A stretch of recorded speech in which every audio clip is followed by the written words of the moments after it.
নমস্কার বন্ধুরা, আজকে যে রান্নাটা শেয়ার করছি আপনাদের সঙ্গে একটা লাউয়ের রান্না। যদিও ভেবেছিলাম যে আজকের এই লাউয়ের রেসিপিটা আপনাদের সঙ্গে শেয়ার করব না, যদিও আমি ভিডিও করে ফেলেছিলাম, কিন্তু পরে দেখলাম যে খাবার পরে বেশ ভালো হয়েছে, সেই জন্য কিন্তু শেয়ারও করে ফেললাম। লাউটা একটু শুকনো শুকনো ছিল, তাই ভাবছিলাম যে কেমন জানি খেতে হবে, তাই জন্য শেয়ার করব না ভেবেছিলাম।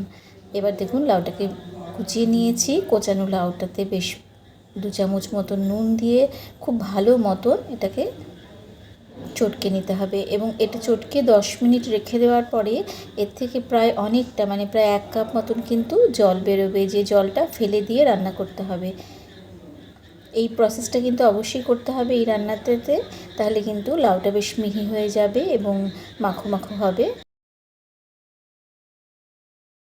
এবার চলে এসেছি রান্নাটা শুরু করে দিয়েছি। আমি এখানে হোয়াইট অয়েল নিয়েছি, এটা কিন্তু সর্ষের তেলেও করতে পারে, তেলটা নিয়ে কোনো প্রবলেম নেই। এবার বেশ এক মুঠো বড়ি নিয়ে নিয়েছি, কড়াইয়ের ডালের বড়ি। এই বড়িটাই কিন্তু আমি বেশিরভাগ রান্নাতে ব্যবহার করি। দেখুন একটু লালচে করে ঝিমে আঁচে ভালো করে বড়ির ভেতর অবধি ভেজে নিয়েছি। এবার ওই তেলেই একটা ফোড়ন দিয়ে দিচ্ছি, জিরে, শুকনো লঙ্কা, 2টো এলাচ আর একটুখানি দারচিনি, যতটা কম দেওয়া যায় ততটাই আর কি কম দেবেন।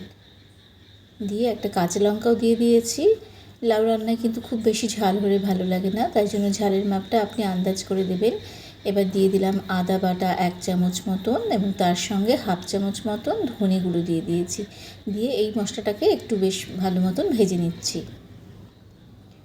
একটু ভাজা হয়ে গেলে পরেই, ভাজা ভাজা গন্ধ এলে পরেই এর মধ্যে দিয়ে দিয়েছি হলুদ কিন্তু লাউ রান্নায় খুব সামান্য পরিমাণে ব্যবহার করি আমি, যাতে লাউয়ের রঙটা লালচে হয়ে না যায়। বেশ লাউয়ের যে সবুজ ভাবটা থাকে বা সাদা যে ভাবটা থাকে সেটা যেন থাকে আর কি, সেই জন্য হলুদ লাউয়ের রান্নায় খুব কম হলুদ ব্যবহার করি। এবার দিয়ে দিচ্ছি নুন দিয়ে ভিজিয়ে রাখা লাউটাকে চিপে চিপে আস্তে আস্তে তুলে নিচ্ছি। নিচে কিন্তু অনেকটাই জল জমেছিল, যেটা কিন্তু দেখানো হলো না আপনাদের। পরে মনে হলো যে দেখালে আপনারা বুঝতে পারতেন যে কতটা জল বেরিয়ে যায়।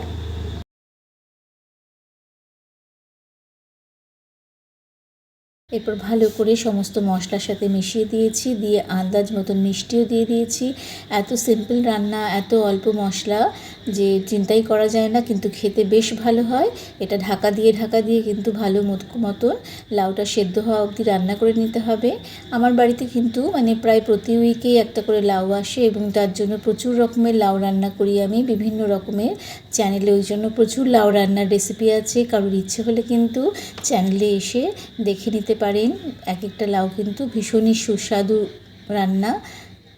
দেখুন এটা ঢাকা খুলে একটু নুনটাকে টেস্ট করে নিয়ে আরও কিছুটা নুন ব্যবহার করেছি। এবার লাউটাকে কিন্তু খুন্তির মাথা দিয়ে ভালো মতন মিশিয়ে দিচ্ছি। বেশিরভাগ ক্ষেত্রে লাউ আমি একটু জল দিয়ে ভাপিয়ে নিই, সেদ্ধ করে নিয়ে রান্না করি, কিন্তু এই রেসিপিটাতে লাউটা সেদ্ধ করার দরকার নেই। এতে অবশ্যই দিতে হবে ঘি না দিলে কিন্তু লাউ রান্নার গন্ধ ভালো হবে না। ওই জন্য একদম শেষে আমি 1 চামচ মতন এতে ঘি ব্যবহার করেছি।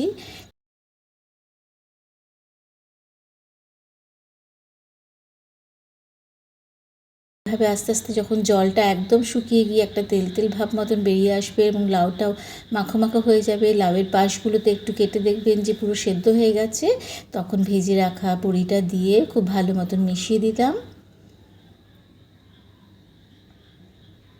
রান্নাটা কমপ্লিট হয়ে এসেছে। দেখেই বুঝতে পারছেন যে লাউ রান্নাটা কমপ্লিট হয়ে গেছে। ভীষণই সুস্বাদু। এটা গরম ভাতের সাথে খেয়ে দেখবেন বন্ধুরা।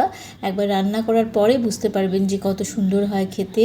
যেহেতু আমার মনে হচ্ছিল যে যদি ভালো না হয়, লাউটা যেহেতু ভালো না এরকম মনে হচ্ছিল, কিন্তু রান্নার পরে কিন্তু খেতে সত্যিই যেমন হওয়ার সেরকমই হয়েছে, তাই আপনাদের সঙ্গে শেয়ার করলাম। দেখুন আরও 2টো চেরা কাঁচা লঙ্কা দিয়েছি। আশা করি ভালো লেগেছে। ভালো লেগে থাকলে একটা লাইক, শেয়ার ও কমেন্টস করবেন, এবং যারা নতুন তাদের যদি ভালো লেগে থাকে তাদের কাছ থেকেও একটা সাবস্ক্রিপশান আশা করছি।